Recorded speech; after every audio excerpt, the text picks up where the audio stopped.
నేర్చుకుని దేవుని వాక్యానికి లోబడి దేవునికి భయపడి బ్రతకాలి. అంతేగాని గలిబిలీలు సృష్టించే వారు మీరు ఉండకూడదుగా.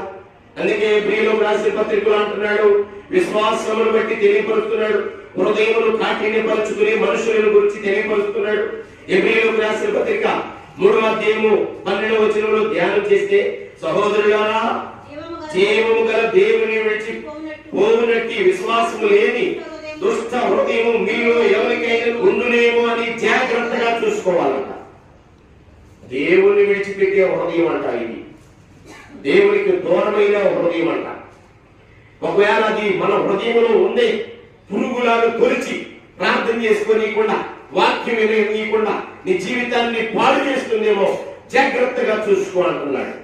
నేను మీరు ఆయన శబ్దమును విని ఎడలా కోపము పుట్టించినప్పటి వలె మీ హృదయమును కఠినపరుచుకొనడని ఆయన చెప్పును గనుక పాపము వలన కలుగు ప్రేమ చేత మీలో ఎవరును కఠినపరచబడకుండునట్లు నేడు అనబడు సమయం ఉండగానే, నేడు అని సమయం ఉండగానే ప్రతి దినమందును ఒకరినొకడు బుద్ధి చెప్పుకొని చూడాలంట. దేవునికి స్తోత్రం. ఇప్పుడు వాక్యం వినపడింది అనుకోండి, ఆ వాక్యానికి లోబడాలిగా. ఏం చేయాలండి? వాక్యం వినపడిన తర్వాత వాక్యానికి లోబడాలి. లోబడకుండా ఏం చేస్తుందంటే అపవాది వచ్చి హృదయాన్ని కఠినపరిచి వారిని దేవుని వాక్యానికి దూరపరుస్తుందట.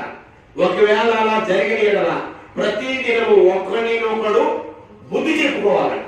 బుద్ధి చెప్పాయి అది మంచి పని కాదని బుద్ధి చెప్పేవాళ్ళు ఎవరు కాదు. ప్రార్థన మానేసేవా, మంచి పని చేసేవా అనేవాళ్ళు ఉంటారు కదా.